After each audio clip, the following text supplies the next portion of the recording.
এই দরবারে যারা আসে, এই দরবারে ঢোকার আগেই, দরবারে ঢুকেই 2 রাকাত নফল নামাজ পড়ে, আবার এই দরবার মজলিস শেষ হলে আবার 2 রাকাত নফল নামাজ পড়ে তবে তারা এখান থেকে চলে যায়। এই নফল নামাজ কেন পড়ে, এর কি গুরুত্বটা কি? আমার মোর্শেদ সুফি আজান কাশি রহমাতুল্লাহ তিনি এইটা চালু করেছেন। এটার এর গুরুত্বটা কি? বিশ্বনবী হযরত মুহাম্মদ সাল্লাল্লাহু আলাইহি সাল্লাম ফরজ, ওয়াজিব ও সুন্নত আমালগুলো পরিপূর্ণভাবে আদায় করার পর নফল নামাজের প্রতি উম্মতি মুহাম্মাদীকে উৎসাহিত করেছেন। যত নামাজ ফরজ, ফরজ নামাজ, ওয়াজিব নামাজ, সুন্নত নামাজ এসব পড়ার পরেও আমার বিশ্বনবী মুহাম্মদ সাল্লাল্লাহু আলাইহি সাল্লাম নফল নামাজের প্রতি আমাদেরকে উৎসাহিত করেছেন, অর্থাৎ পড়ার জন্য বলেছেন, উৎসাহ দিয়েছেন যে নফল নামাজ তোমরা পড়বে। আবু হুরায়রা থেকে বর্ণিত, আল্লাহ তাআলা বলেন, আমার বান্দা নফল আমল দ্বারা আমার নৈকট্য অর্জন করে। আল্লাহ বলছেন এই নফল নামাজের দ্বারা আমার বান্দা, আমরা তো আল্লাহর বান্দা সবাই, আল্লাহ নৈকট্য, আমার নৈকট্য লাভ করে। নৈকট্য অর্থাৎ আমার কাছে, কাছাকাছি এসে যায় বান্দা, আল্লাহর কাছাকাছি হয়ে যায়, আল্লাহর নিকটবর্তী হয়ে যায়। বুখারী শরীফ 2য় খণ্ড 963 পৃষ্ঠা, মিশকাত শরীফ 1ম খণ্ড। আর এই নফল রোজা ও নফল নামাজের মাধ্যমে বান্দা আল্লাহর ওলি হয়।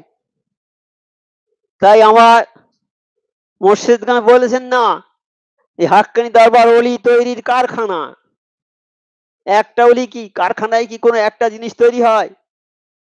কারখানায় একটা ঘটির কারখানা ধরুন, একটা বাটির কারখানা, একটা গ্লাসের কারখানা, হ্যাঁ, একটা জাহাজের কারখানা, একটা রেলগাড়ির কারখানা, একটা জিনিস তৈরি হয় কি?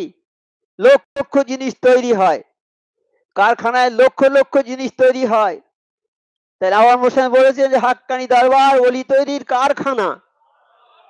তাহলে কি একটা ওলি আছে এখানে? লক্ষ লক্ষ ওলি, লক্ষ লক্ষ ওলি তৈরির কারখানা, লক্ষ লক্ষ ওলি আছে। হ্যাঁ, এটা ওলি তৈরির কারখানা। তা এই নফল নামাজ পড়লে ওলি হয়। যারা ওলি হয় তারা নফল নামাজের দ্বারা আল্লাহর ওলি হয়। হাদিসে উল্লেখ আছে ফরজ নামাজের ত্রুটি বিচ্যুতি, হাদিস শরীফে আছে আমরা যে ফরজ নামাজ পড়ি তার মধ্যে ত্রুটি বিচ্যুতি হয়, সূরা কেরাত পড়ায় ভুল হয়, উঠা সেজদায় ভুল হয়, অনেক সময় অনেক ভুল ত্রুটি হয়, যেভাবে সেজদা করার দরকার আমরা সেভাবে করি না। এই এই যে নামাজের যে ভুল ত্রুটি হয়, এই নফল নামাজের মাধ্যমে তা পূরণ হবে। তাই নফল নামাজটা কি নামাজ, সেই জন্য এই যে মজলিস একটা শুরু হচ্ছে তার আগে নফল নামাজ পড়ছি। 2 রাকাত নফল নামাজ পড়লে কি হবে? এই নফল নামাজটা আল্লাহর কাছাকাছি চলে যাবে, আমরা চলে যাব। আবু হুরায়রা থেকে বর্ণিত, হযরত বিলাল হাফসি রহমতুল্লাহ 2 রাকাত নফল নামাজকে খুব গুরুত্ব দিতেন। হাফসি গোলাম, হ্যাঁ, হাফসি গোলাম বিলাল এই 2 রাকাত নফল নামাজকে খুব গুরুত্ব দিতেন। একদিন নবী করিম সাল্লাল্লাহু আলাইহি সাল্লাম হযরত বিলালকে বললেন, মিরাজের রাতে জান্নাতে গিয়ে আমি তোমার পায়ের শব্দ শুনতে পেয়েছি। আমার নবী পাক সাল্লাল্লাহু আলাইহি ওয়াসাল্লাম বিলালকে বলছেন, এই হে বিলাল, আমি মেরাজে গিয়েছিলাম, গিয়ে আমাকে জান্নাত দেখানো হয়েছে, সেই জান্নাতের কাছে গিয়ে আমি তোমার পায়ের শব্দ জান্নাতের মধ্যে শুনতে পেয়েছি।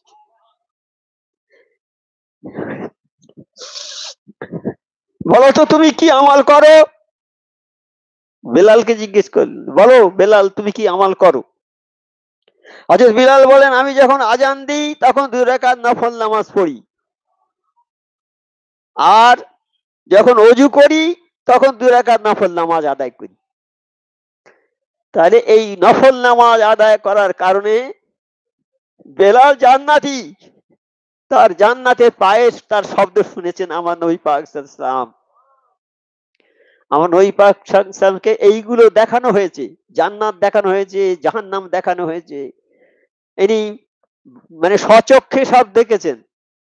স্বচক্ষে দেখে এসে আমাদের কাছে সব বর্ণনা করেছেন। আমরা না তো বিশ্বাস করতে পারিনি।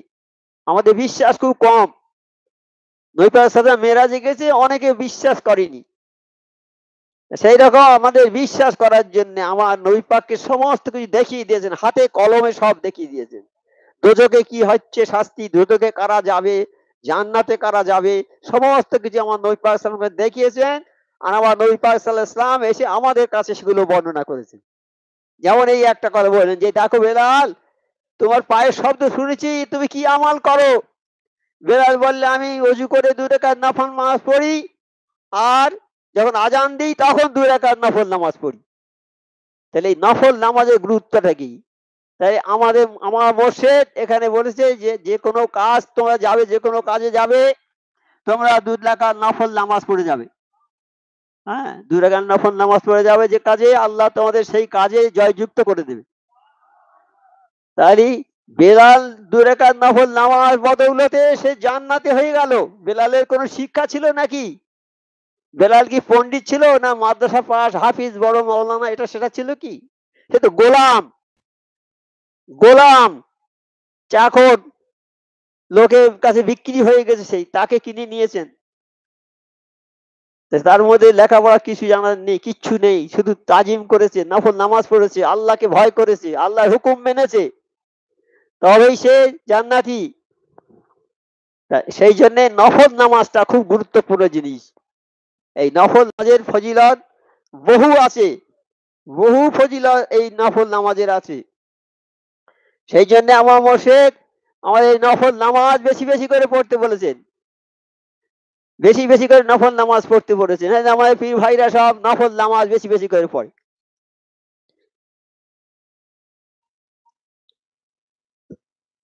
নামাজ,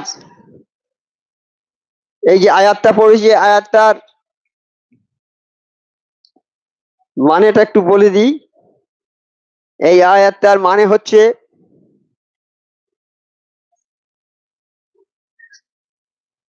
এই আয়াতটা হচ্ছে 120 নম্বর আয়াত।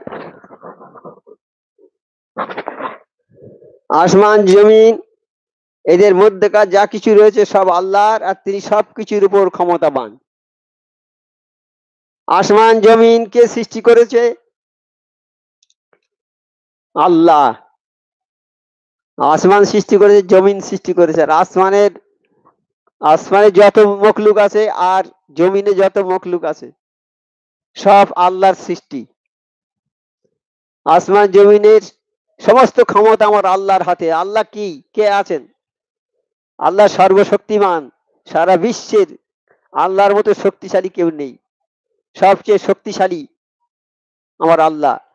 তিনি সৃষ্টিকর্তা, তিনি সৃষ্টি করেন সবকিছু। আমাদের সৃষ্টি করেছেন, গাছপালা, মাটি, পাহাড়, পর্বত, নদ নদী সব তিনি সৃষ্টি করেছেন।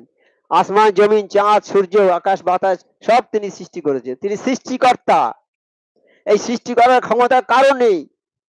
পৃথিবীর কোনো মানুষের একটা ধূলিকণা সৃষ্টি করার ক্ষমতা নেই। তুমি যত বড় বৈজ্ঞানিক হও, যত বড় দার্শনিক হও, যত বড় সাহিত্যিক হও, যত বড় পণ্ডিত হও, সারা পৃথিবীর জ্ঞান তুমি অর্জন করেছো, কিন্তু একটা ধূলিকণা সৃষ্টি করার ক্ষমতা তোমার নেই। এই ক্ষমতা সৃষ্টি করার ক্ষমতা আছে একমাত্র আমার আল্লাহ। সেই আল্লাহ আমাদের সৃষ্টিকর্তা, আমাদের পালন কর্তা, আমাদের রেজেক দাতা। হ্যাঁ, আল্লাহ বলছেন, তোমরা আমার কাজ করো, আমি তোমাদের খাওয়ার জিম্মাদার, রুজির জিম্মাদার আমি। তোমরা রুজির জন্য পেরেশান হয়ে দৌড়চ্ছ, কিন্তু আমি তোমাদের রুজির জিম্মাদার। তোমরা আমার কাজ ভালো করে করো, তাহলে আমি তোমাদের রুজির ব্যবস্থা করে দেবো। তো আল্লাহ কি বললেন? সর্বপ্রথম কাজটা কি বললেন? যে আমি এই মানুষ জাতি আর জেন জাতি, এই দুটো জাতিকে সৃষ্টি করেছি আমার ইবাদত বন্দেগী করবে। ইবাদত বন্দেগী কি? নামাজ। এই জন্য আমি ওদের সৃষ্টি করেছি। আল্লাহ আমাদের সৃষ্টি করেছে আল্লাহর ইবাদত বন্দেগী করার জন্যে। আজকে দেখা যায় অধিকাংশ মানুষ নামাজ থেকে বিরত, নামাজ পড়তে চায় না। যদি বা পড়ে, জোহরের নামাজ পড়লো তো আসর আর পড়লো। আসরের নামাজ পড়তে মাগরিব ফাঁক, আবার মাগরিব যদি পড়লো এশার নামাজ ফাঁক দিয়ে দিল, আর এশার নামাজটা যদি পড়লো ফজরেরটা পড়লো না। এই যত লোক আসে এখানে মোলাকাত করে দেখেছি সব, কেউ ফজর কাজা কাজ জোহর কাজা। বাবা জোহর কাজা হয় কেন? বলে হুজুর বড় দোকান ব্যবসায়ী সময় পাইনি, ওই সময় খরিদ্দার বেশি হয়, এই জন্য নামাজটা কাজা হয়েছে। ফজরের নামাজ কাজা হয় কেন? বড় বড় ছেলে, শিক্ষিত ছেলে, ডাক্তার, ইঞ্জিনিয়ার, কেউ তারা পড়াশোনা করছে, সব ইঞ্জিনিয়ার ডাক্তার এইসব, বাবা নামাজ পড়ো ঠিক করে। বলছি হুজুর ফজরের নামাজটা কাজা হয়ে যায় কেন বাবা? হুজুর অনেক রাত জেগে পড়ি, রাত জেগে পড়ি, সেই জন্য ভোরে উঠতে পারিনি। আমি বাবা রাত্রে একটু কম জাগো না, তাহলে ভোরের বেলা উঠতে পারবে। ভোরের বেলা একবার পড়া মানে সারা দিনে 10 বার 50 বার পড়ার সমান। ভোরের বেলায় আমাদের মাথাটা ঠান্ডা থাকে, মস্তিষ্কটা স্থির ঠান্ডা থাকে। ওই সময় যেটা পড়া হয় ওই পড়াটা জীবনে ভুলবে না সে। হ্যাঁ, তো বাবা রাতটা একটু কম যাবো না। আর তার উপরে আছে মোবাইল, তার উপরে মোবাইল। মোবাইল যদি কেউ পেয়েছে, আর খাওয়া দাওয়া সব ত্যাগ করে মোবাইল নিয়ে সবসময় পড়ে আছে। এখন একটা লোক দেখা যায় না যার হাতে মোবাইল নেই। মোবাইলটা যেন সঙ্গে সাথী। আমার আল্লাহ বলছে তোমার কোরআনকে তোমরা বক্ষে ধারণ করো, কোরআনকে ধরে রাখো, বুকে আঁকড়ে ধরে রাখো, ছাড়বে না। আমরা কোরআন ছেড়ে দিয়ে মোবাইলকে আঁকড়ে ধরে রেখেছি। মোবাইল হয়েছে আমাদের এখন সঙ্গী সাথী। মোবাইল খবরদার বাবা এইরকম ব্যবহার করবে না। ছুরি জানেন তো, ছুরি, ছুরি কি ভালো না খারাপ? প্রত্যেকটা জিনিসের দুটো দিক আছে, ভালো দিক আছে, খারাপ দিক আছে। একটা ছুরির খারাপ দিক কি? এই ছুরি দিয়ে মানুষকে হত্যা করে দেওয়া যায়, মেরে দেওয়া যায়। তাহলে ছুরি, তখন ছুরির বদনাম, ছুরি খারাপ জিনিস।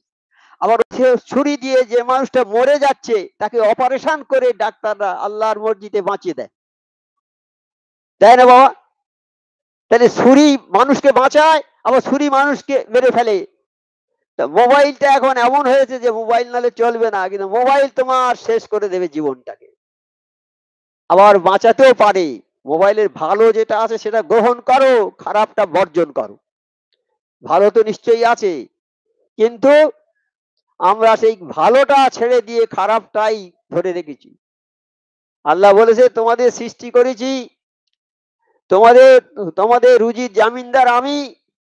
প্রথম একটা কথাই যদি আমরা মনে করি, যখন আমরা মায়ের পেটে ছিলাম, মায়ের পেটে আমার আল্লাহ কিভাবে আমাদের লালন পালন করেছে, সেই যে অন্ধকার জায়গা কিভাবে আমাদের শ্বাস প্রশ্বাস চলেছে, কিভাবে আমাদের খাইয়েছে আল্লাহ পাক, আমরা এটা কল্পনা করতে পারবো নাকি? তারপর আমার মায়ের পেটে থেকে যখন বেরোচ্ছি, যখন তখন তো আমাদের দাঁত নেই, আমরা কিছু খেতে পারবো না, কি খাবো আমরা? আমাদের জন্মের আগে থেকে আমার মায়ের বুকে দুধ দিয়ে দিয়েছে আল্লাহ।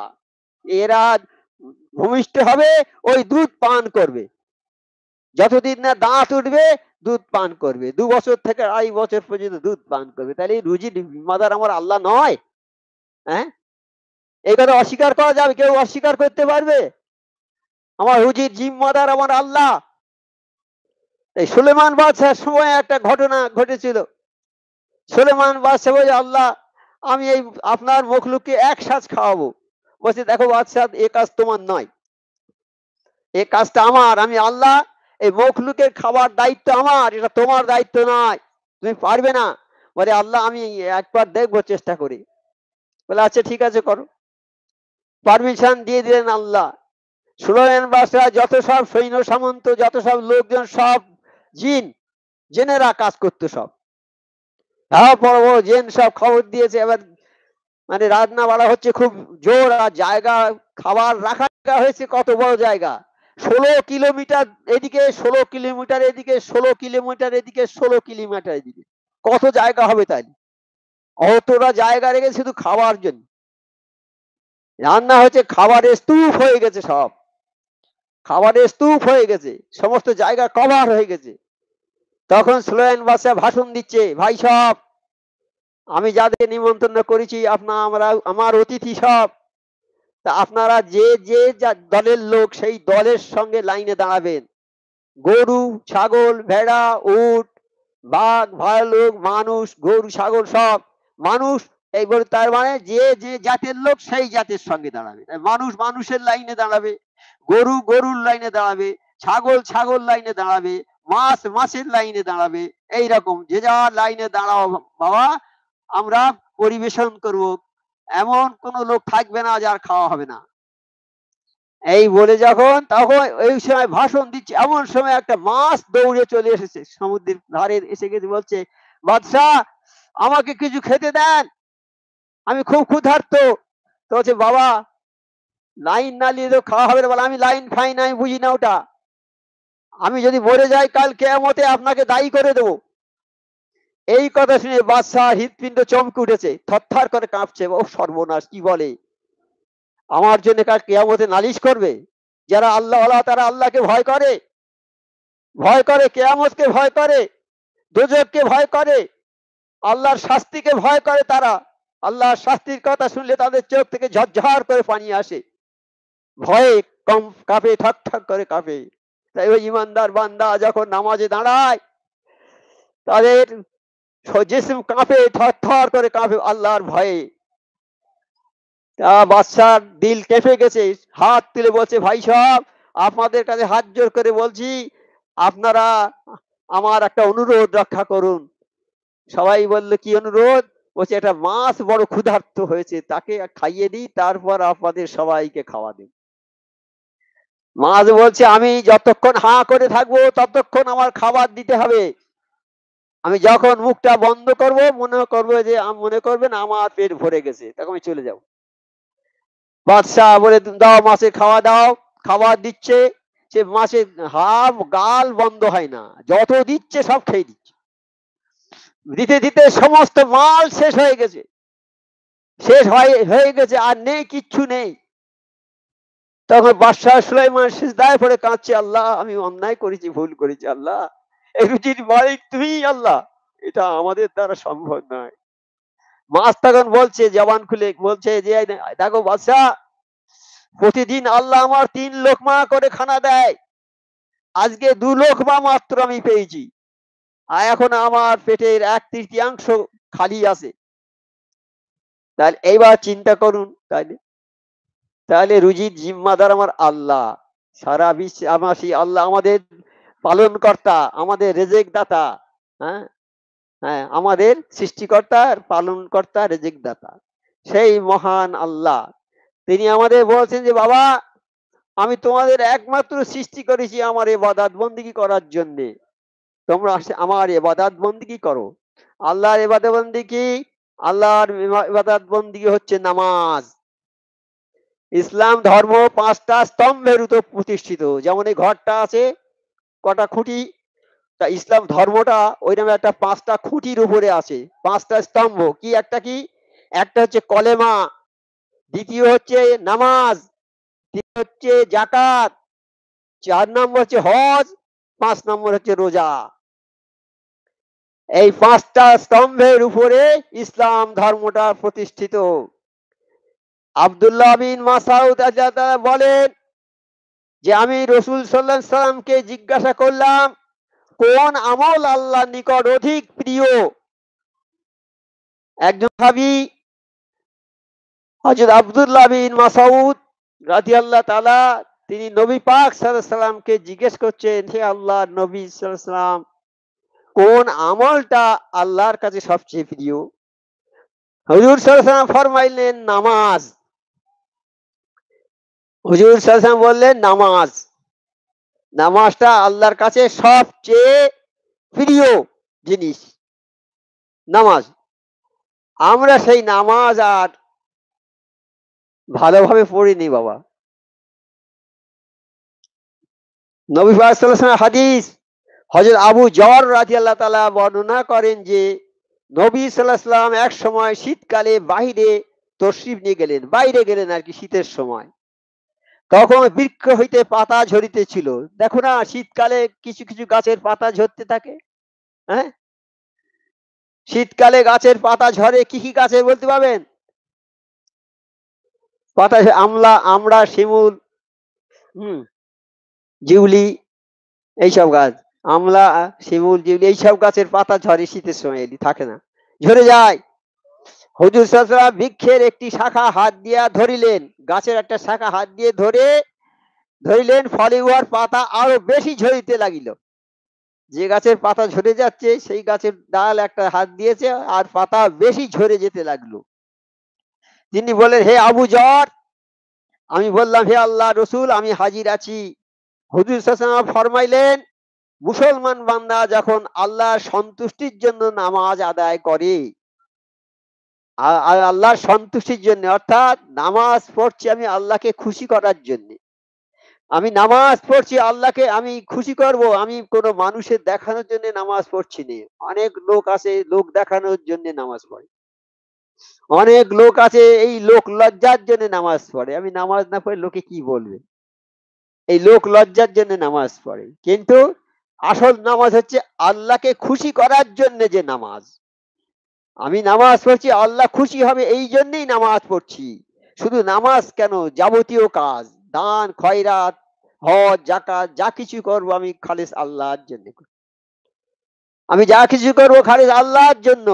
আমি যদি নিজের জন্য করি তাহলে হবে না। আমার নিজে লোকে বড় হাজি বলবে, লোক হজ করতে যাওয়ার আগে বাক্সের গায়ে লিখে রেখেছে হাজি উমুক, হাজি উমুক, বা হজ করে যাচ্ছে, হজই হয়নি এখন, লিখে রেখেছে হাজি উমুক, হাজি উমুক বলে লিখে নিয়ে যাচ্ছে।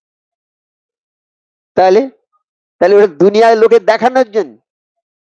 আর আজান গাছি হতে বুঝি যায় হজ করে আসে তারা, ওই হজের কোনো মশলা গায়ে দেয় না, কিছু দেয় না, যেমন হজ করেছে সাধারণ মানুষের বেশে ঘুরে, তাদের হাজি বলে কেউ চিনতে পারে না। আর হজ করে একটা লোক এলো, মা থেকে পাতা পর্যন্ত হজের কাপড় সব আর দেখিয়ে বেড়াচ্ছে পাগড়ি, দেখ আমি হজ হজ করে এসেছি। লোক দেখানো হজ, এই হজটা ভালো নয়।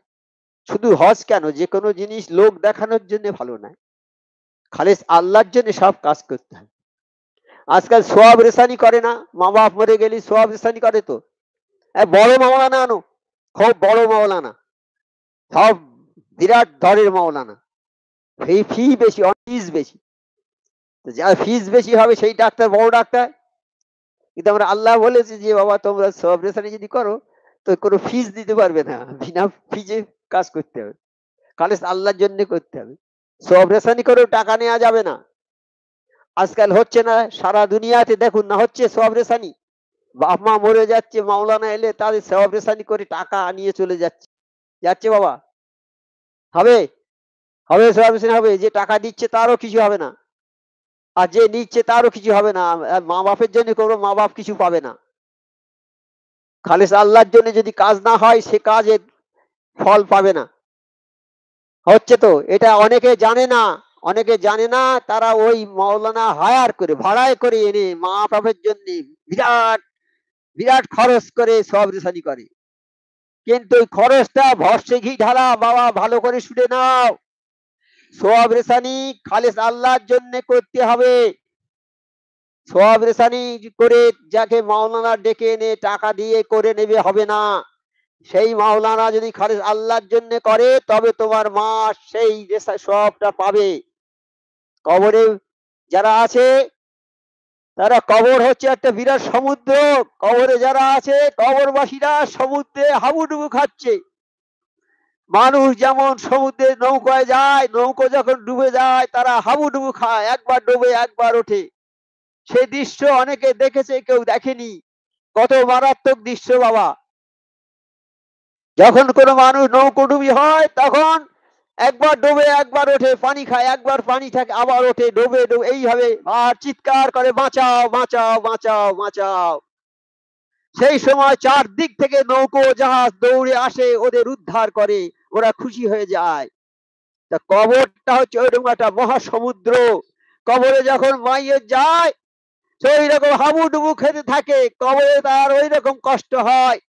যখন আমরা এখান থেকে সব পাঠিয়ে দিই, যেমন নৌকো পাঠিয়ে দিচ্ছি, নৌকোয় তারা উঠে বেঁচে গেল, সোয়াব যখন আমরা এখান থেকে পাঠাই, ওই সোয়াবের কারণে তাদের ওই কবরের অবস্থা অবস্থা থাকে না, কবরটা সুন্দর হয়ে যায়, কবরটা জান্নাতের বাগিচা হয়ে যায়। তখন এই যে সোয়াব রেসানি এইটা করলে তারা শান্তি পাবে, তাদের কাছে পৌঁছবে, যদি খালিস আল্লাহর জন্য আমরা করি। আর যদি টাকা নিয়ে সোয়াব রেসানি করি তাহলে আর পাবে না, তারা কিচ্ছু পাবে না। তাহলে আমরা যারা বুঝি, কম বুঝি আমরা, বা হয়তো আমরা না জেনেই এটা করি, খবরদার বাবা, এই টাকা দিয়ে সওয়াব রেসানি করবে না। খবরদার, খবরদার, সাবধান থাকবে। হ্যাঁ, অনেকে অনেক কথা বলবে যে তোমার মা মরে গেছে, একটা সওয়াব রেসানি করলে না। করো, অনেক বড় মাওলানা আনো, 2-5 লাখ 10 লাখ খরচ করো, 10 লাখ কেন, সারা পৃথিবীর টাকা খরচ করে তুমি সওয়াব রেসানি এক বিন্দু তোমার মা পাবে না। আল্লাহর বিধান যেটা মানতে হবে, আল্লাহর বিধান মানতে হবে। নামাজ পড়লে তুমি জান্নাতি হবে, কিন্তু সেই নামাজটা খালেস আল্লাহর জন্য হওয়া চাই। যদি তুমি মনে করো আমি নামাজ পড়ছি, লোকে আমাকে বড় নামাজি বলবে, ওই নামাজটা আর তোমার কোনো কাজে লাগলো না। দান করেছো তুমি, দানটা, একটা দান যদি কেউ একটা পয়সা কোনো মিসকিনের হাতে দেয়, তাহলে কি হবে? একটা দান, একটা পয়সা যদি কোনো মিসকিনের হাতে কেউ দেয়, সেই মিসকিনের হাতে পড়ার আগেই আমার আল্লাহ সেটা হাত পেতে নেয়, আর সেই পয়সা নিয়ে কি করে? আমার আল্লাহ বাড়াতে থাকে, বাড়াতে থাকে। কাল কিয়ামতের ময়দানে ওই পয়সাটার উহুদ পাহাড়ের সমান নেকি হয়ে ওই যে দান করেছে তার কাছে চলে যাবে। তাহলে একটা পয়সা দান আমরা করতে পারবো না, কিন্তু লক্ষ কোটি টাকা দান যদি আমি করি, আমার মনে নিয়ত যদি থাকে লোকে আমাকে বড় দানি বলবে, ওই দান আল্লাহ কবুল করবে না। আর দান করে খোঁটা দেওয়া, এই তো এত টাকা দিয়েছি, এত টাকা দান করে দিয়েছি, তোর তোর অভাব চলে না, দান করেছি তোকে, এই বলে খোঁটা দেওয়া, এই দান করে খোঁটা দিলে তার দান কবুল করবে না আল্লাহ। আর ভিখারি, ভিখারি মিসকিন যারা বাড়িতে আসে, তাদেরকে ধাক্কা মেরে বের করে দেবে না বাড়ি থেকে। এমন সময় এলো, মা দুটো ভিক্ষা পাই, ঘুমটা সবে ধরেছে তোমার, তুমি উঠি রেগে গেলে, এই বাপাসি দরজা বন্ধ করে দাও, ওদের সময় নেই, টাইম নেই, ওরা এসে সবসময় মা দুটো ভিক্ষা দাও, বের করে দাও। বাবা এটা করবে না, খবরদার, এটা করবে না কেউ। তাদের কি সময় জ্ঞান আছে? তারা রাস্তায় রাস্তায় ঘুরে বেড়াচ্ছে, রোদের সময় আমরা বাইরে বেরোতে পারি না, কিন্তু সেই রোদে তারা ঘুরে বেড়াচ্ছে, খাবার জ্বালায় দুটো, দুটো কে এক মুঠো চাল দেবে, কে দুটো একটা পয়সা দেবে ভিক্ষার জন্য। তারা ওই রোদে, রোদ তাদের আর গায়ে লাগে না। যাদের পেটে খিদে আছে, খিদের জ্বালা রোদের জ্বালার চেয়ে অনেক বেশি, সেই জ্বালার জন্য ছুটে বেড়াচ্ছে রোদে।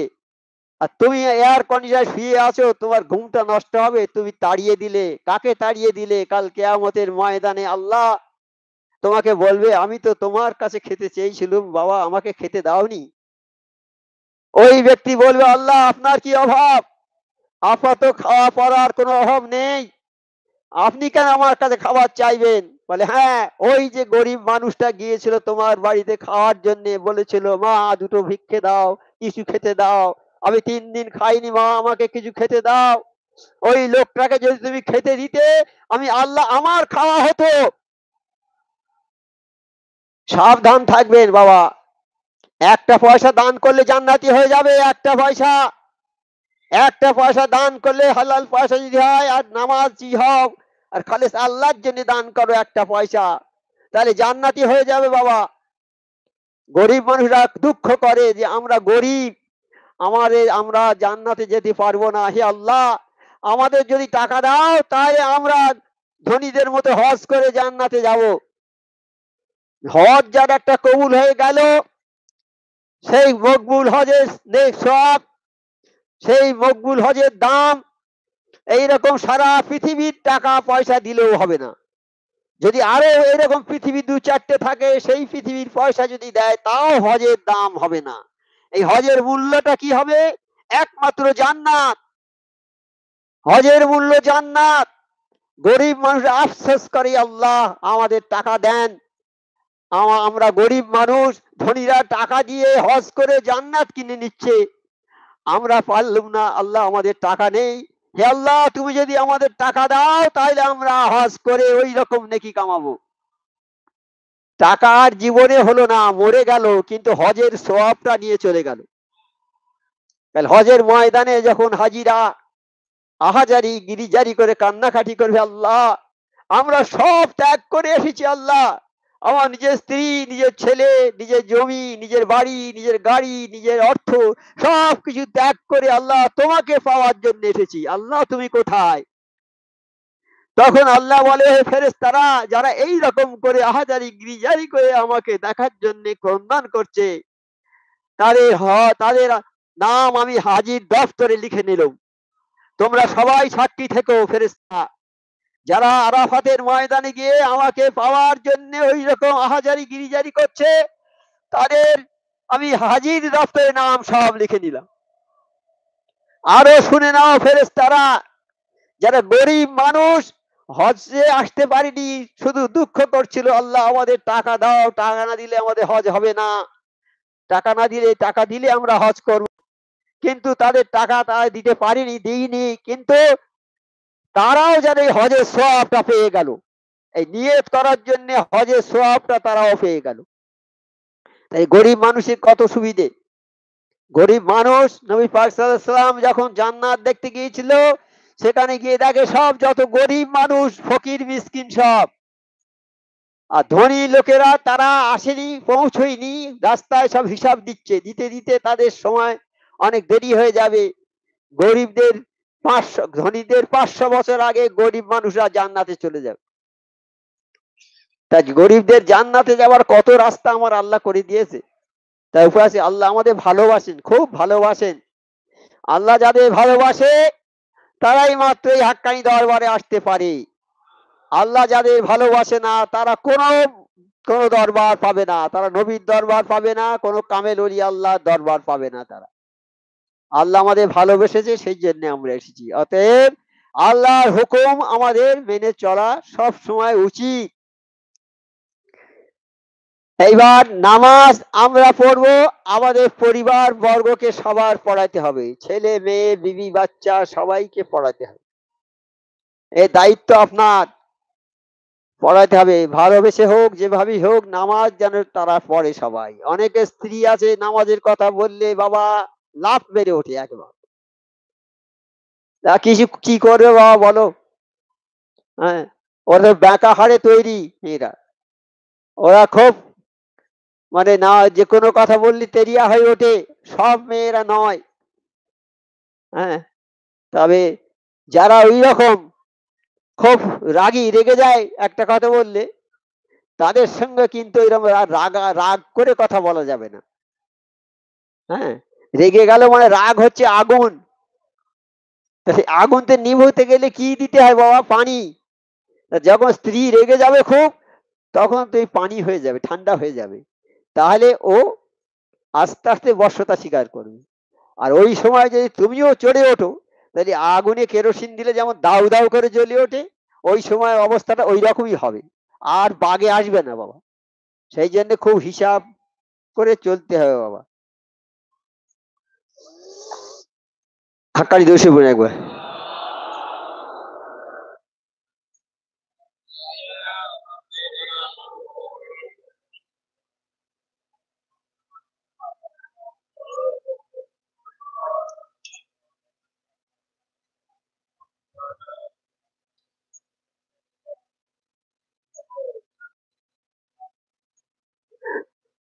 হুজুর পাক সাল্লাল্লাহু আলাইহি ওয়াসাল্লাম ইরশাদ করিয়াছেন যে প্রত্যেক নামাজের সময় একজন ফেরেশতা প্রেরণ করা হয়। নামাজের যখন সময় হয়, একটা ফেরেশতা আমার আল্লাহ পাঠিয়ে দেন, যিনি এই ঘোষণা করতে থাকেন যে হে আদম, হে হে আদম সন্তান, তোমরা ওঠো এবং জাহান্নামের অগ্নিকে, যাহা তোমরা গোনাহার বদৌলতে নিজেদের উপর প্রজ্বলিত করিয়াছো। পরে হে আদম সন্তান তোমরা ওঠো, সেই ফেরেশতা বলে, তোমরা গোনা করে যে আগুন জ্বালিয়েছো, অর্থাৎ গোনা করলে তাকে জাহান্নামে যেতে হবে। গোনা করে যে আগুন সেই আগুনটা, হ্যাঁ, সেই আগুনটা নিভিয়ে দাও। গোনা করেছি আমাদের জন্য জাহান্নামের আগুন।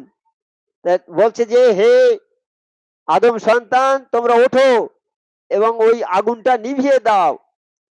ফলে দিনদার লোকেরা উঠিয়া অজু করে ও জোহরের নামাজ আদায় করে। দিনদার লোক বা যারা পরেশগার মোত্তাকি লোক আর কি, যারা আল্লাহর ভয় করে তারা উঠে সঙ্গে সঙ্গে অজু করে নামাজ পড়ে, যার দরুন ফজর হইতে জোহর পর্যন্ত সমুদয় পাপ মাফ হইয়া যায়। এবার জোহরের নামাজ যখন পড়লো, ফজর থেকে জোহর পর্যন্ত যে পাপ করেছে সব আদায় হয়ে গেল, আর পাপ নেই। হ্যাঁ, এইরকম ভাবে নামাজ পড়তে পড়তে সারাদিন যে নামাজ পড়লো, 24 ঘন্টা নামাজ হচ্ছে, 24 ঘন্টা আমি ঘুমিয়ে থাকছি, নামাজ হচ্ছে। তাই বলা হয়েছে যে ফজরের নামাজ যে পড়লো সে যেন সারা রাত নামাজ পড়লো। সারা রাত তো ঘুমিয়েছি, ফজরের একটু আগেই উঠে 2 রাকাত নামাজ পড়ে ফজরের নামাজ জমাতে পড়ে দিলাম, তাহলে এই 2 রাকাত পড়ে যায়, বাকি সময়টা তো ঘুমিয়েছি। কিন্তু ওই 2 রাকাত নামাজ পড়ার জন্য সমস্ত রাতটা নামাজের সঙ্গে গণ্য হয়ে গেল। সমস্ত রাত নামাজ পড়লে যে নেকি পাওয়া যেত সেই নেকি আমি পেয়ে গেলাম। তাইলে আমাদের জন্য আল্লাহ কত সহজ করে দিয়েছেন, আল্লাহ আমাদের বেশি ভালোবাসেন, এই জন্য আমাদের কাজগুলোকে সহজ করে দিয়েছেন। সেই জন্য আমরা 5 ওয়াক্ত নামাজ পড়বো বিনা কাজায়। আমার মোর্শেদ বলেছেন যে বাবা বিনা কাজায় 5 ওয়াক্ত নামাজ পড়বে। নামাজে আমরা গাফিলতি করি, বসে বসে খেলা করছি, নামাজের সময় হয়ে গেছে, সবাই বলছে চলো নামাজ পড়ে নিই, বলে এই একটু পরে যাচ্ছি, একটু পরে যাচ্ছি। বা আমরা ব্যবসায় লেগে আছি, আজার হয়ে গেছে, যাচ্ছি যাচ্ছি, একটু পরেই হয়ে গেল, নামাজের টাইম ওভার হয়ে গেল, আমার যাওয়া হলো না, ওই যাচ্ছি যাচ্ছি করে নামাজে অবহেলা, হেলা হয়ে গেল। এই আবার যদি তুমি মরে যাও, তুমি বেনামাজি হয়ে চলে গেল। কাজী নামাজ আমাদের পড়তে হবে। হাক্কানি দোষের পড়েন একবার।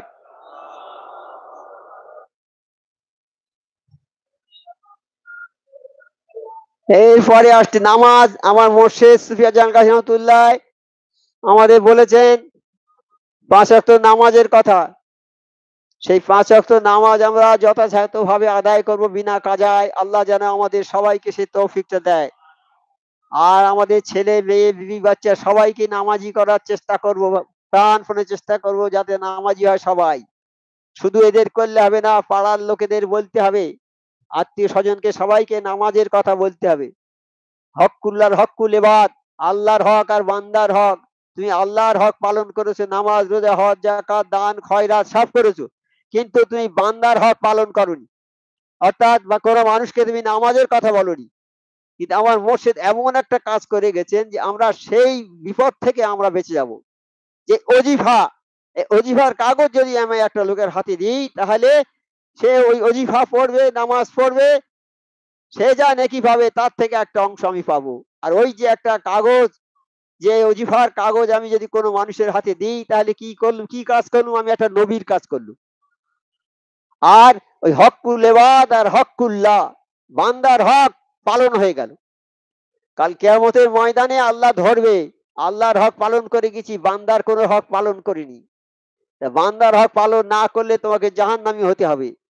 তা সেই জাহান্নাম থেকে বাঁচানোর জন্য আমার মোর্শেদ এই অজিফাটা দিয়েছেন আমাদের। এই অজিফাটা আমরা সবার কাছে দেব। অজিফাতে নামাজ পড়ার কথা বলা আছে, সবকিছু বলা আছে। অজিফাটা যে পড়বে সে সবকিছু জানতে পারবে, মোটামুটি কিছু জানতে পারবে। নামাজটা পড়তে হবে, নামাজের দাওয়াত দিতে হবে মানুষের।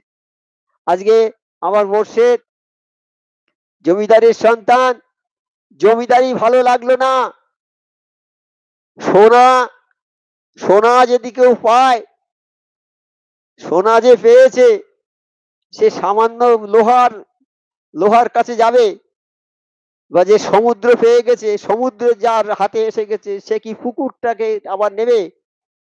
পুকুর আমার আছে একটা, যদি আমি সমুদ্র বড় পেয়ে যাই তাহলে আমি কোনটা নেব? তা উনি যে জমিদারি পেয়েছে ওটা ওনার ভালো লাগলো না, সেই জমিদারির চেয়ে উৎকৃষ্ট জিনিস উনি পেয়ে গেছেন।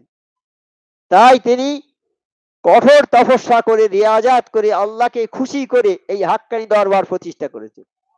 তিনি দেখলেন যে সমস্ত মানুষ খাসারার মধ্যে, আল্লাহ বলেছেন যে সমস্ত মানুষ খাসারার মধ্যে, অত খারাপির মধ্যে একমাত্র ওই মানুষটা ছাড়া যারা নামাজ পড়েছে, 5 ওয়াক্ত নামাজ পড়ে আল্লাহ স্মরণ করে, ওই মানুষ ছাড়া আর সবাই ক্ষতির মধ্যে। তা দেখেছেন যে সমস্ত মানুষ যাতে আল্লাহমুখী হয়, আমার ওই বিশ্ব নবী চেয়েছিলেন তাই। তিনি বিশ্বের নবী, সারা বিশ্বের নবী, সারা বিশ্ববাসীর কাছে এই দাওয়াত দিয়েছিলেন তিনি। এই দাওয়াত দেওয়ার পরে কেউ মেনেছে, কেউ মানেনি। কত মানুষ মেরে মাথা ফাটিয়ে দিয়েছে, শরীর রক্তাক্ত করে দিয়েছে।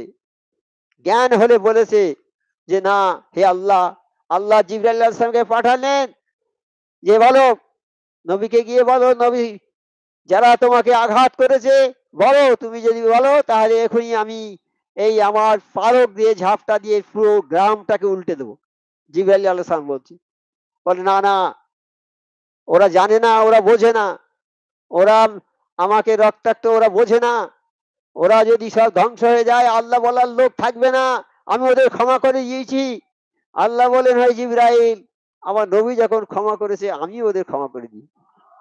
আমার মুর্শিদ আজম গাজী রহমতুল্লাহ উনি নবী পাকের আদর্শে আদর্শিত। নবী পাক যখন থাকবে না, নবী পাকের পরে থাকবে সাহাবা, সাহাবার পরে কাজ করবে তাবেঈন, তারপর তাবেঈন।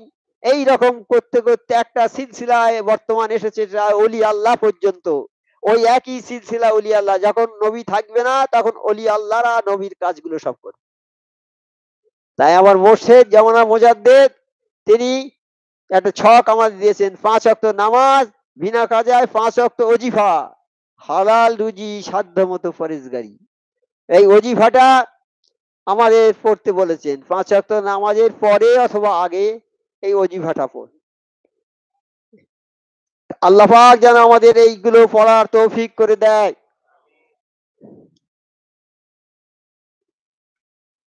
হাক্কানি দরুদ শরীফ।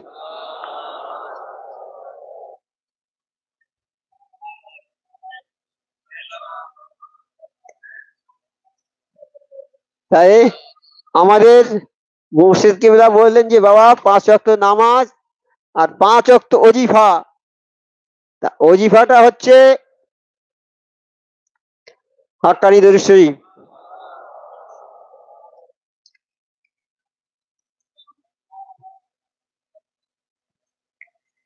হাক্কানি ওজিফার ফজিলত, ইহকালীন ও পরকালীন উপকারিতা। হাক্কানি দরুদ শরীফের ফজিলতটা কি? ইহ জগৎ, এই জগতে আর পরজগতে। আমাদের তো মরার পরে অন্য জগতে চলে যেতে হবে, পরজগতে।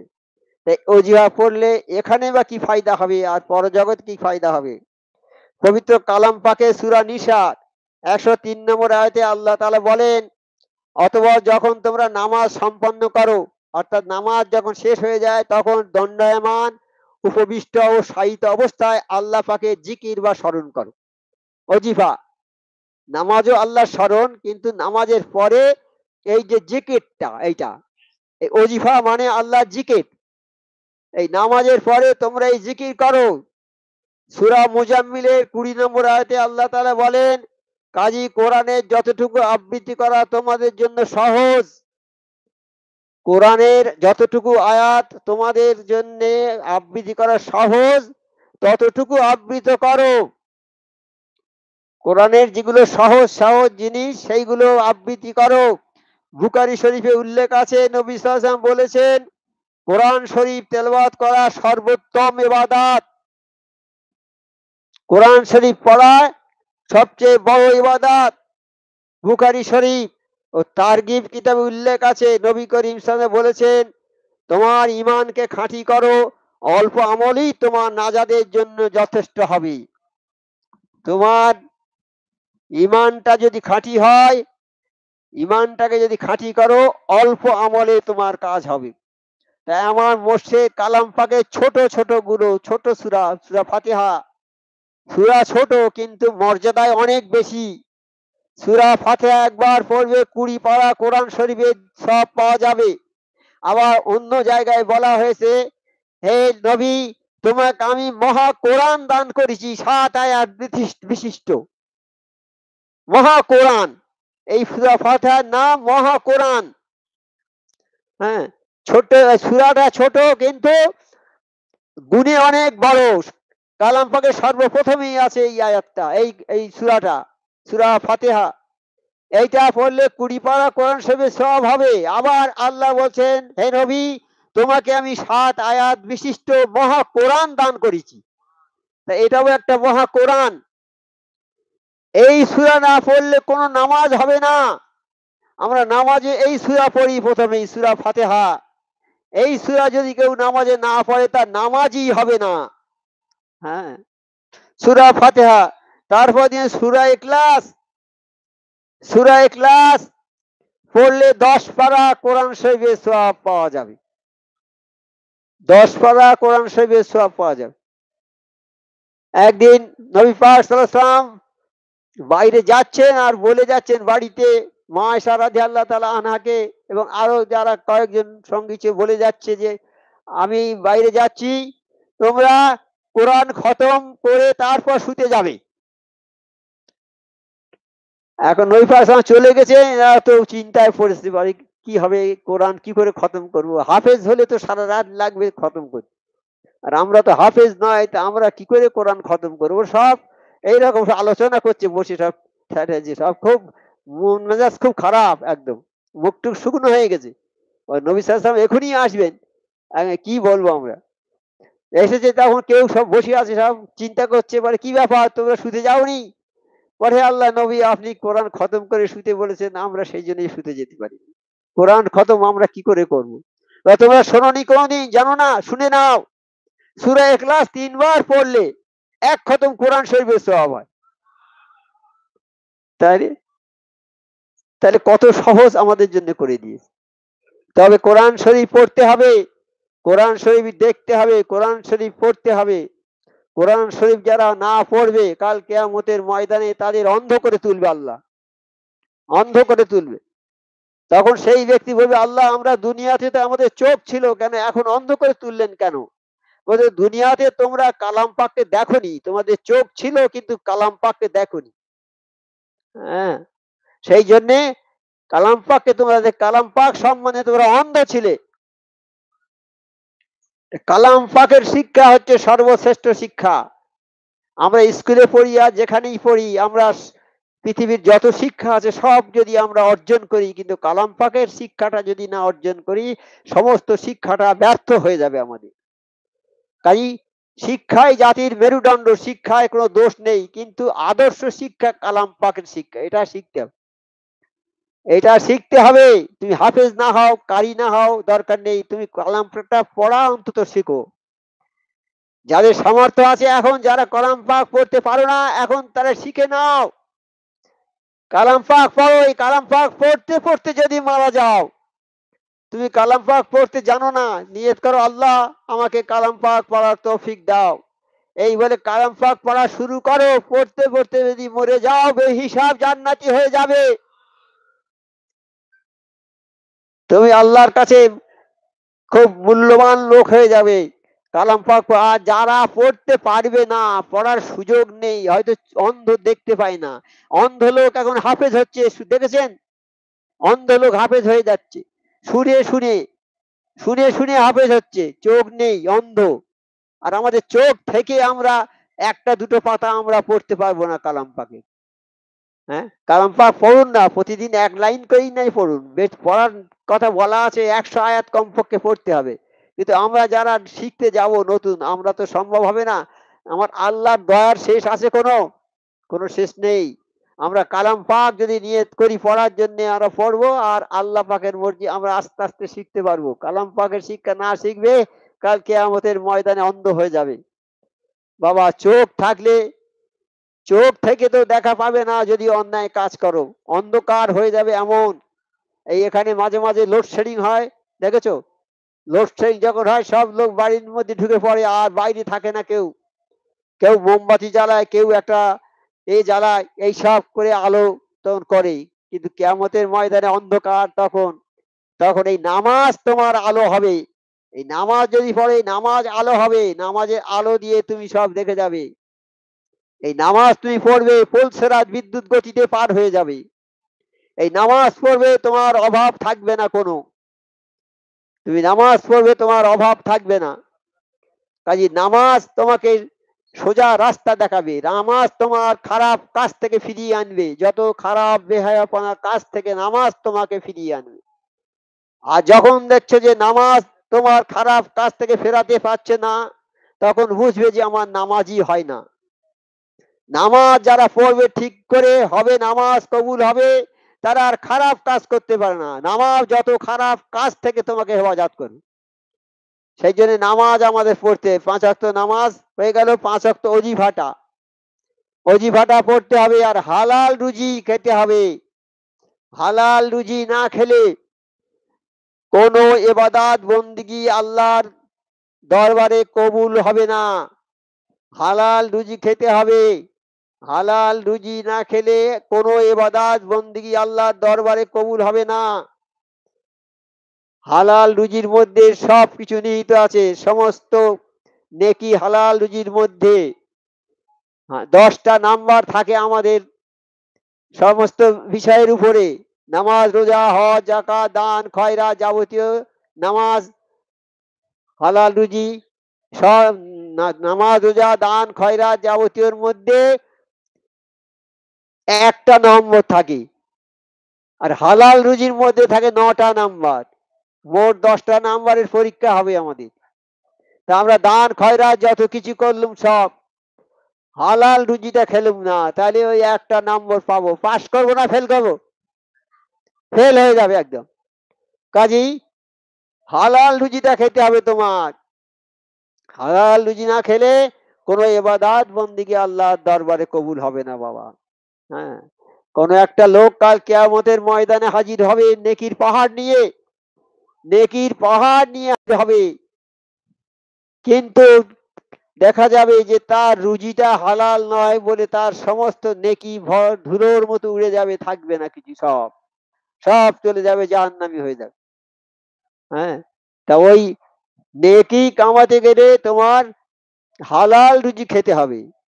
হালাল রুজি খেয়ে তুমি ইবাদত করবে, তোমার ইবাদত আল্লাহর দরবারে কবুল হয়ে যাবে। হালাল রুজিটা আমাদের খাওয়ার একান্ত দরকার।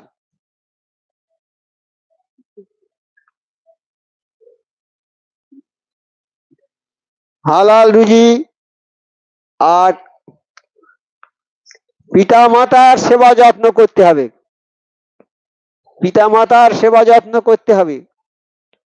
পিতা মাতার সেবা যত্ন যদি না করো বাবা, তাহলে তুমি জান্নাত পাবে না। মায়ের পায়ের তলায় হচ্ছে জান্নাত। মা বাবা এখন বয়স হয়ে গেছে, বৃদ্ধ হয়ে গেছে, তারা আর এখন কিছু কাজ করতে পারে না, আমাদের উপরে তারা নির্ভরশীল। আমরা একদিন মা বাপের উপর নির্ভরশীল ছিলাম, যখন আমরা মায়ের পেটে থেকে জন্মেছি তখন তো আমরা কিছু করতে পারিনি। তখন মা আমাদের সেবা যত্ন করেছে, রাতের পর রাত না ঘুমিয়ে আমাদের সেবা করেছে, দেখেছে কত কষ্ট করে আমাদের মানুষ করেছে, বড় হয়েছে আমরা এখন। আমার মা বাপ সেই আমাদের মতো এখন হয়ে গেছে। ছোটবেলায় আমরা যেমন অসহায় ছিলাম, মা বাপ এখন অসহায়, তারা কাজ করতে পারে না, উপার্জন করতে পারে না। এখন ছেলে বড় হয়েছে, বড় হয়েই মা বাপকে আর ভাত দিচ্ছে না, মা বাপকে আলাদা করে দিচ্ছে, দিচ্ছে না, যাও তোমরা উপায় করে খাও।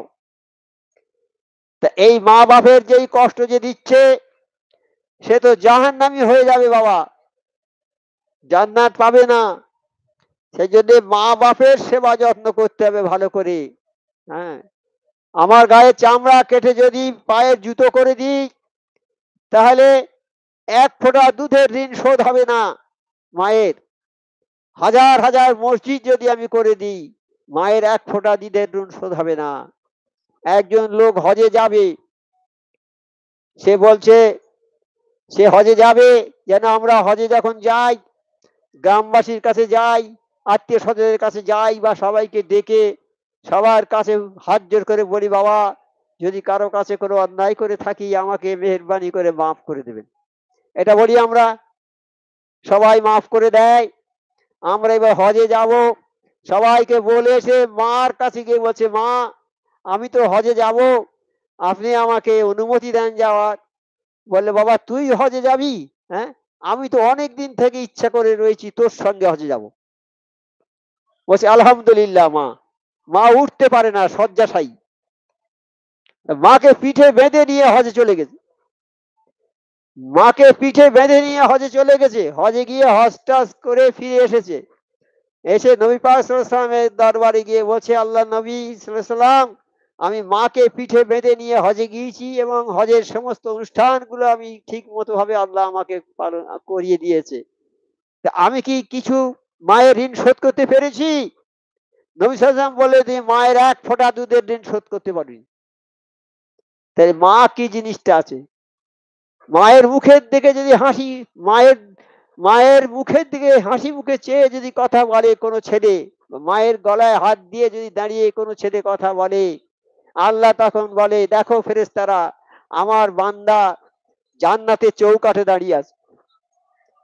আর মায়ের দিকে যদি হাসি মুখে একটু কথা বলে, তাহলে বলছি যে এই ছেলেটা একটা উমরা হজের সওয়াব পেয়ে যাবে।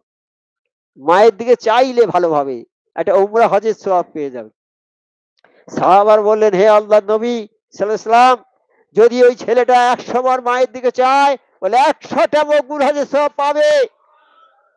তাহলে আমরা গরিব মানুষ হজে যাওয়ার জন্য দুঃখ করি, হজে যেতে পারলুম না। কিন্তু গরিব মানুষ যারা, তাদের তো মা আছে, মাকে ভালো করে সেবা করবে, হজের সওয়াব পাবে। ১০০ বার চাইলে যদি ১০০ সওয়াব হয়, মা আমাদের কাছে থাকবে, আমরা ১০০০ বার চাইবো, ১০০০টা হজের সওয়াব হবে। হ্যাঁ, তাহলে সেই মাকে আমরা বাড়ি থেকে তেড়ে দিচ্ছি, মানে জান্নাতকে সরিয়ে দিচ্ছি। আমাদের আর জান্নাতে জায়গা হবে না। নবী পাক সাল্লাল্লাহু আলাইহি ওয়াসাল্লামকে জিজ্ঞেস করেন যে মা বাপ সম্বন্ধে, হে আল্লাহ রসুল সাল্লাল্লাহু আলাইহি ওয়াসাল্লাম, মা বাপের সম্বন্ধে দু একটা কথা বলুন। তা বলছে, তোমার মা তোমাদের বাপ তোমাদের জন্য জান্নাত, তোমাদের জন্য জাহান্নাম। তোমরা যদি তোমার মাকে সেবা করো, তাহলে তোমরা জান্নাত পাবে। জান্নাতের দুটো দরজা আছে, একটা তোমার মায়ের জন্য, একটা বাপের জন্য। মা বাপের সেবা করে দুটো জান্নাতের দরজা দিয়ে ঢুকে যাবে। আর মা বাপের যদি সেবা না করে, দুটো জাহান্নামের দরজা দিয়ে ঢুকে যাবে। কাজী মা বাপ যাদের আছে, দাঁত যাদের আছে, তারা দাঁতের মর্যাদা বোঝে না। যাদের দাঁত নেই তারাই বোঝে দাঁতের মর্যাদা। মা যাদের মরে গেছে তারাই এখন আফসোস করছে যে আয় আমার মা মরে গেছে। এই দরবারে এসে অনেকে শুনে যে মাকে সেবা না করলে জাহান্নামী হয়ে যাবে, অনেকে সেবা করেনি, তারা এসে আমার হুজুর কেবলার কাছে নালিশ করতেন। তুমি সাবর সিং হুজুর আমার কাছে এসে বলছে, হুজুর দরবারে এসে তো এই কথা শুনছি যে মাকে সেবা না করলে জাহান্নামী হয়ে যাব। হুজুর, মা যখন জীবিত অবস্থায় তাকে তো সেবা করতে পারিনি, হুজুর কি করবো এখন, আমরা তো জাহান্নামী হয়ে যাব। বলে, বাবা নিরাশ হয় না, আল্লাহর রহমত থেকে কেউ নিরাশ হবে না। তোমার মা বাপ মরে গেছে, তোমরা তাদের নামে খয়রাত করবে, উৎসুকুল করে দেবে, পয়সা দান করে দেবে তাদের নামে। হ্যাঁ, আর তাদের নামে প্রতি বছর ছোট্ট করে একটা করে উৎসুল করে দেবে। যখন সুযোগ পাবে হালাল পয়সা দিয়ে একটা উৎসুল করে দেবে, ২-৪ পয়সা দান করে দেবে মা বাপের নামে। তাহলে তোমার মা বাপ তোমারও খুশি হয়ে যাবে, তুমি জান্নাতি হয়ে যাবে বাবা। তা যাদের মা বাপ আছে তারা ভাগ্যবান। যাদের মা বাপ নেই, মারা গেছে, তারা আফসোস করছে শুধু। যাদের মা বাপ বেঁচে আছে এখনো, মা বাপের সেবা করেন না, আজই গিয়ে মার পায়ে, বাপের ২ পায়ে জড়িয়ে ধরে ক্ষমা চেয়ে নেবেন যে মা, আব্বা আমাদের ক্ষমা করো, তোমাদের অনেক কষ্ট দিয়েছি, আমাদের মাফ করে দাও। মা যদি বলে যায়, হ্যাঁ বাবা মাফ করে দিয়েছি, বাবা তুমি জান্নাতি হয়ে যাবে, আমাদের সেবা শুশ্রূষা ভালো করে করছো, তুমি জান্নাতি হয়ে যাবে। এরকম একটা ঘটনা আছে মুসা আলাইহিস সালামের সময়ে। মুসা আলাইহিস সালাম বড় নবী, এই আল্লাহর কাছে বলছে, আল্লাহ আমার হাসর কাদের সঙ্গে হবে? বলে, তোমার হাসর হবে একজন কসাইয়ের সঙ্গে। কসাই মানে যারা গোশ কাটে। বলে, হে আল্লাহ, আমি এত বড় নবী, আমার হাসর কসাইয়ের সঙ্গে হবে? বলছে, হ্যাঁ তুমি যাও, ঠিকানা দিচ্ছি, কসাইকে দেখে এসো। মুসা আলাইহিস সালাম গেল সেই কসাইয়ের দোকানে, গিয়ে দেখে সত্যি কসাই গোশ কেটে কেটে বিক্রি করছে। মুসা আলাইহিস সালাম সেখানে বসে আছেন। গোশ বিক্রি যখন শেষ হয়ে গেছে, একটা এরকম চাই মতো গোশ নিয়ে প্যাকেটে পুরে আর দোকান বন্ধ করে চলে আসছে কসাই। মুসা আলাইহিস সালাম পেছন পেছন যাচ্ছেন। উনি যখন বাড়ির গেটের দরজা খুলেছে, তখন বলছে বলছে ভাই, আমি আপনার অতিথি হব, আজকে আপনার বাড়িতে থাকবো আজকে রাত্রে। বলে, আলহামদুলিল্লাহ। বলে এসে পাশের ঘরটার দরজা খুলে দিলেন, উনি সেই ঘরে বসে আছেন। মুসা আলাইহিস সালাম বাড়িতে ঢুকে গোশ কেটেছে, সবকিছু তৈরি, রান্না করেছে, রুটি করেছে, করে মাকে তুলে গোসল টোসল করিয়ে মাকে কোলে বসিয়ে খাওয়াচ্ছে। মা উঠতে পারে না, বসতে পারে না। খাইয়ে মাকে শুইয়ে দিয়েছে। মা শুয়ে শুয়ে হাত তুলে বলছে, আল্লাহ আমার ছেলে যে আমাকে এত যত্ন করে, কাল কিয়ামতে আল্লাহ সাল্লাম যেন আমার ছেলের হাতটা ধরে নিয়ে জান্নাতে চলে যায়। মাই দোয়া করে দিল। কষাই সে কি কি আছে তার। তারপরে এক প্লেট খানা নিয়ে মুসা আল্লাহ সাল্লামের কাছে এসে দিয়েছে। বলে, তখন বলছি, তুমি কার সঙ্গে কথা বলছিলে বাবা? বলে, আমার মায়ের সঙ্গে। তোমার মা কি বলছিল? তাহলে আমার মা বলছিল, আমার মা তো উঠতে পারে না, চলতে পারে না, তা আমি মাকে কোলে করে বসে বসে খাওয়াই, খাইয়ে দিয়ে শুয়ে দিয়ে অনেক দিন থেকে এই কথা বলে যে, হে আল্লাহ আমার ছেলে যে আমাকে আজ যত্ন করে, কাল কেয়ামতে যেন মুসা আল্লাহ সালাম আমার ছেলের হাত ধরে নিয়ে জান্নাতে যায়। আর তোমার মা এই কথা বলেছে? বলে, হ্যাঁ। বলে, যা বলেছে ঠিকই বলেছে, তোমার মা যা বলেছে ঠিকই বলেছে। তা দেখুন, মায়ের কথায় একজন কসাই জান্নাতি হয়ে গেল। তা সেই মাকে আমরা ঠেলে দিচ্ছি, দূরে ঠেলে দিচ্ছি। আল্লাহ যেমন আমাদের মা বাপকে বৃদ্ধাবস্থার সেবা করার তৌফিকটা দেয়, তাদের সামনে শব্দ করা যাবে না, শব্দ করা যাবে না তাদের সামনে। মা বাবা বৃদ্ধ হয়ে গেলে পেচ্ছাপ করবে, পায়খানা করবে, রোগ তাদের ছাড়বে না, অনেক কষ্ট করবে। তারা যেমন ছোটবেলায় কষ্ট করেছে, তোমার প্রতি যত্ন করেছে, ছোটবেলায় কত কষ্ট সহ্য করেছে। শীতের রাত্রে তোমাকে নিয়ে কাঁথার মধ্যে কোলের ভেতর করে নিয়ে শুয়েছ তোমার মা, তুমি তা মায়ের গায়ে পেচ্ছাপ করে দিয়েছো, মায়ের কাপড় ভিজিয়ে দিয়েছো। মা তোমাকে রেখে আবার বেরিয়ে সেই কাপড় চেঞ্জ করে আবার একটা কাপড় পরে তোমাকে নিয়ে এবার বুকের উপরে করে শুয়ে, বুকের উপরে তুমি আবার পেচ্ছাপ করে দিয়েছো, বুকটা সব ভিজে গেছে মায়ের। শীতের সময় মা আবার উঠে কাপড় চোপড় পরিষ্কার করে তোমাকে ধুয়ে মুছে পরিষ্কার করে দিয়ে আবার কোলে করে নিয়ে শুয়েছে। মা তোমাকে ফেলে দিয়েছে বাইরে, আর এখন মা পেচ্ছাপ পায়খানা করছে, তুমি আর দেখতে পাচ্ছ না, সহ্য হচ্ছে না। তুমি যদি বা সহ্য করো, তোমার বউ সহ্য করছে না মোটে, বলছে না এই মানুষের গায়ে রাখা যাবে না, এই পায়খানা আমি পরিষ্কার করতে পারবো না। চলে গেল। বলে, কি করবো এখন, মা বাপ বৃদ্ধ হয়ে গেছে। যাও বৃদ্ধাশ্রমে দিয়ে এসো, সেইখানে টাকা পয়সা দেবে, ওখানে থাক, ওই এখানে ঝামেলা রেখো না। বৃদ্ধাশ্রমে দিয়ে এসছে, বৃদ্ধাশ্রমে দিয়ে এসেছে, দিয়ে যখন এসেছে, এসে বাড়ি চলে এসেছে, আর যায় না।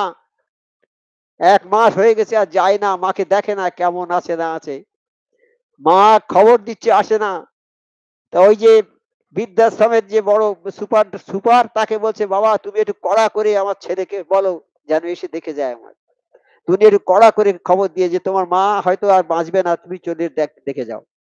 ওই এসে যখন তা বলছে, বাবা আমি 1 মাস আছি এখানে, তুই তো একবার আমার দেখে গেলি নে। বলে, মা আমি কাজের জন্য আমি আসতে পারিনি। বলে, আচ্ছা বাবা, তবে একটা কথা বলি বাবা, এই পাখাটা 1 মাস ঘোরে না আমার মাথার উপরে, কত কষ্ট আমার হয়েছে, এই পাখাটা চেঞ্জ করে দিয়ে যাও বাবা। তো বলছে, মা এই পাখা চেঞ্জ করে কি হবে, তুমি তো বেশি দিন বাঁচবে না, বয়স তোমার হয়ে গেছে, তো এই পাখা চেঞ্জ করে কি হবে? বলবা, তোকে আবার এখানে আসতে হবে বাবা, আমি যেখানে আছি তোর ছেলে তোকে এইখানে পাঠাবে, যেমন কর্ম তেমন ফল হবে। আজকে বাপের প্রতি যেমন ব্যবহার করবে, ছেলে ঠিক সেই রকম ব্যবহার করবে। একটা ছেলে বাপ তার বাপকে গলায় দড়ি দিয়ে টেনে টেনে নিয়ে যাচ্ছে, কিছু দূর টেনে নিয়ে গেছে, বলে, বাবা আর টানিস নে, দাঁড়া দাঁড়া দাঁড়া। বলে, কেন? আমি তোর আব্বাকে, আমার আব্বাকে আমি গলায় দড়ি দিয়ে এই পর্যন্ত টেনে আনতুম, আর তুই আমার দড়ি বেঁধেছি গলায় টেনে এই পর্যন্ত আন, এর বেশি আর নিয়ে যাস নে বাবা। তা যেমন কর্ম তেমন ফল। বাবা এখন জোয়ান, সাবধান হয়ে যাও বাবা, তুমি যেমন কাজ করবে তেমন ফল পাবে। তুমি মা বাপকে যেমন সেবা করবে জান্নাত পাবে, আর সেবা করবে না দুনিয়া দিয়ে তোমার ওই রকম যেমন শাস্তি তুমি দিয়েছো তোমার বাপের, তোমার শাস্তি সেরকম হবে। সাবধান হয়ে যাও বাবা। আল্লাহ যেন আমাদের সবাইকে তৌফিক দেয় মা বাপকে সেবা করার, মানুষের সঙ্গে ভালো ব্যবহার করার, সবার সঙ্গে ভালো ব্যবহার করার তৌফিকটা দেয় যেন। আল্লাহ যেন সবাইকে ভালো তৌফিক দেয় আমাদের সবার সঙ্গে মিলেমিশে থাকার। আর 5 ওয়াক্ত নামাজ, 5 ওয়াক্ত জিবা হালাল রুজি সাধ্য মতো ফরজগারি করার তৌফিক যেন আল্লাহ দেয়। হাক্কানি দরুদ শরীফ পড়ুন একবার। আল্লাহুম্মা সাল্লি সাল্লিম বারিক আলা আবদিকা রাসূলিল কারীম রাহমাতাল লিল আলামিন শাফিউল মুযনিবিন সাইয়্যিদানা মাওলানা নবিয়ানা মুহাম্মাদিন ওয়া আলা আলিহি ওয়া বাইতিহি।